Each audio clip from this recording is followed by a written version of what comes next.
प्रेक्षको नमस्कार, मी दिशा. न्यूज 24 सह्याद्रीमध्ये तुमचं स्वागत. पाहूया आत्ताच्या घडीची मोठी बातमी. काल संध्याकाळी आशा भोसले यांना हृदयविकाराचा झटका आल्यामुळे ब्रीच कँडी रुग्णालयात दाखल करण्यात आले होते.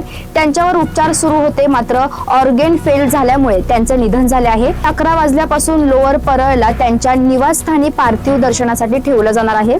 त्यानंतर 4 वाजता शिवाजी पार्कात त्यांच्यावर अंतिम संस्कार करण्यात येणार आहेत. आशा भोसले यांचा मुलगा आनंद भोसले यांनी आईच्या निधनाची बातमी दिली आहे. माझी आई आशा भोसले यांचं निधन झालं आहे. 4 वाजता शिवाजी पार्कात त्यांच्यावर अंतिम संस्कार करण्यात येणार आहेत. त्यांचं पार्थिव राहत्या घरी ठेवणार आहे, असे आनंद भोसले यांनी म्हटलं आहे. 1933 मध्ये जन्मलेल्या आशा भोसले यांनी सुमारे 8 दशकाच्या कारकिर्दीत हजारो गाणी गायली. त्यांनी केवळ हिंदीमध्ये नाही तर मराठी, बंगाली, गुजराती, तमिळ, तेलुगू अशा अनेक भाषांमध्ये आपला ठसा उमटवला.